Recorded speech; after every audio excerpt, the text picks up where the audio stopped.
வணக்கம், வாழ்க வளமுடன். அன்பர்களே, ஒரு புதிய ஜோதிட தகவலை பொதுவா சூரியன் கேந்திரத்தில் சந்திரனோ சந்திரன் கேந்திரத்தில் சூரியனோ சமசப்தம பார்வையில் இருந்தா எப்படி இருக்கும் அப்படின்னா, அவங்களுக்கு ஓரளவுக்கு வருமானம் வந்து கொண்டே இருக்கக்கூடிய வாய்ப்பு கிடைக்கும். அதே மாதிரி சூரிய நட்சத்திரத்தில் சந்திரனும் சந்திர நட்சத்திரத்தில் சூரியன் என்றாலும் இந்த பலன் இருக்கும். அந்த வருமானங்கிறது ஏதாவது ஒரு அமைப்புல ஏதாவது ஒரு தேடல்ல வருமானம் செய்து கொண்டே இருப்பார்கள்.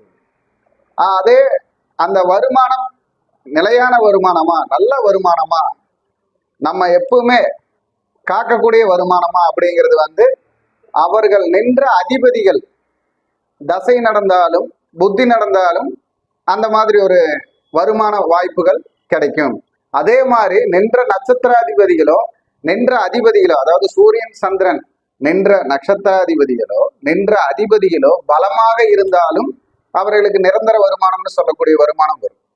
அதே இந்த சூரியனோட அப்படி நிற்கக்கூடிய சூரியனையும் சந்திரனையும் குரு 5ஆம் பார்வையாக 9ஆம் பார்வையாக இருவரையும் பார்த்தால் அங்க வளமான வாழ்க்கை வரும். அதாவது காடு தோட்டம் கார் வண்டி வாகனம் பங்களான்ட்டு வளமான நல்ல ஒரு வலிமையான வருமானமாகவும் கோடீஸ்வரராகவும் இருக்கக்கூடிய யோகம் வரும். எப்படி? அதாவது சூரியனையும் சந்திரனையும் தனது 5ஆம் பார்வையாகவும் 9ஆம் பார்வையாகவும் குரு பார்த்து இருந்தா வளமான கோடீஸ்வர யோகம் வரும். அதே போல இந்த சூரியனையோ சந்திரனையோ தன் 4ஆம் பார்வையாக செவ்வாய் பார்த்தால், அதே செவ்வாய் 4ஆம் பார்வையாக சூரியனையோ சந்திரனையோ பார்த்தால் அந்த இடத்துல அரசாங்கம் சம்பந்தப்பட்ட ஏதாவது ஒரு உத்தியோகமா அரசியல்வாதியாக உத்தியோகமோ இருக்கும். அதே போல உங்களுக்கு குரு சூரியன் இருவரும் சேர்ந்து சந்திரனை பார்த்தால் தாய் வழி உறவுகளிலும் தாய் வழி சொத்து சுகங்களும் அதாவது நமக்கு தாராளமாக கிடைக்கும் அப்படின்னு சொல்லலாம். அதாவது குருவும் சூரியனும் சேர்ந்து சந்திரனை பார்க்கும் பொழுது அந்த இருக்கக்கூடிய அதிபதிகளுடைய பலத்தை எடுத்துக்கணும். பொதுவான கருத்தை நம்ம சொல்றோம். அதே போல சிறு வயது திருமணம், அதாவது இந்த சூரியன் சந்திரன் பார்த்து இவர்கள் செவ்வாய்க்கு, அதாவது செவ்வாயுடைய பார்வையில இருக்கக்கூடிய சூழ்நிலை அதாவது செவ்வாய் 7ஆம் பார்வையாகவோ 4ஆம் பார்வையாகவோ சந்திரனையோ சூரியனை பார்த்து அந்த இடத்துல 8ஆம் அதிபதி பலமாக இருந்தால் அந்த வீட்டில் சிறு வயது திருமணம் இருக்கும். எப்படி? அதாவது சூரியன் சந்திரனை செவ்வாய் 7ஆம் பார்வையாகவோ 4ஆம் பார்வையாக பார்த்தால் அந்த லக்னத்திற்கு 8ஆம் அதிபதி பலமாக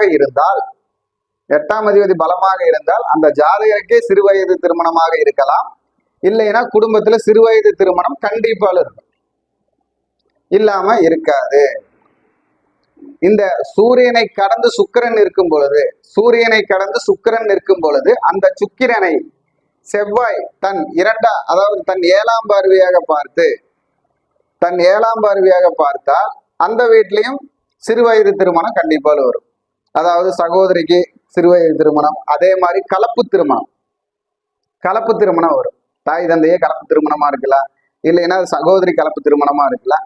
கலப்பு திருமணம் உறுதியாக அந்த வீட்டில் வரும். எந்த மாதிரி அமைப்பு அப்படின்னு பாத்தீங்கன்னா, செவ்வாய் லக்னத்துக்கு 2இல் நின்று சுக்கிரனை பார்த்தால், தன் 7ஆம் பார்வையாக சுக்கிரனை பார்த்தால் சூரியனை கடந்த சுக்கிரனாக இருக்க வேண்டும். சூரியனை கடந்த சுக்கிரன், அந்த சுக்கிரனை தன் 7ஆம் பார்வையாக செவ்வாய் பார்த்தால் அந்த குடும்பத்தில் சிறு வயது திருமணம் உறுதியாகிறது. சிறு வயதுனா 14-15 வயசுலேயே திருமணம் இருக்கும்.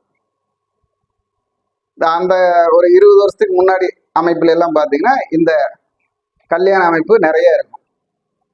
அதே போல இப்பவும் அந்த சிறு வயது திருமணம் வரும். அப்போ ஜாதகத்தில் சிறு வயது திருமணம் இருக்கக்கூடிய அமைப்பும் திருமணம் தள்ளி போகுது அப்படின்னு பார்த்தீங்கன்னா, இந்த சூரியன் சந்திரனை கடந்து சுக்கிரன் நின்று சனியுடைய பார்வை பெற்றால், அதாவது சனி பகவானுடைய பார்வை பெற்றால் திருமணம் தாமத திருமணமாகும். 35 வயசுக்கு மேல திருமணம் அப்படிங்கிறதால், அதாவது இந்த சூரியனையோ சந்திரனையோ கடந்த சுக்கிரனை சனி பகவான் தன் 7ஆம் பார்வையாக பார்த்தால் அந்த இடத்துல திருமணம் 35 வயது கடக்கிறது, அந்த குடும்பத்துல தாமத திருமணம் நிறைய இருக்கும் அப்படின்னு சொல்லலாம். தொழில் அது எப்படி அப்படின்னு பாத்தீங்கன்னா, இதே சூரிய பகவானை கடந்த சனி பகவான் இருக்கிறார் 2ஆம் இடத்தில். சூரிய பகவானை கடந்து சனி பகவான் 2ஆம் இடத்தில் இருக்கும் பொழுது அந்த சனி பகவானை அந்த ராசி சக்கரத்தில் 10ஆம் அதிபதியுடன் சேர்க்கை இருந்தால் அங்கு தொழில் முன்னேற்றம், சொந்த தொழில் முன்னேற்றம் இருக்கிறது. இந்த மாதிரி ஒவ்வொரு கிரகத்தையோட இணைவும், கிரகத்தை கடந்த கிரகத்துடைய பார்வையும் ஜாதகத்தில் இப்படியெல்லாம் செயல்படும். வணக்கம், வாழ்க வளமுடன்.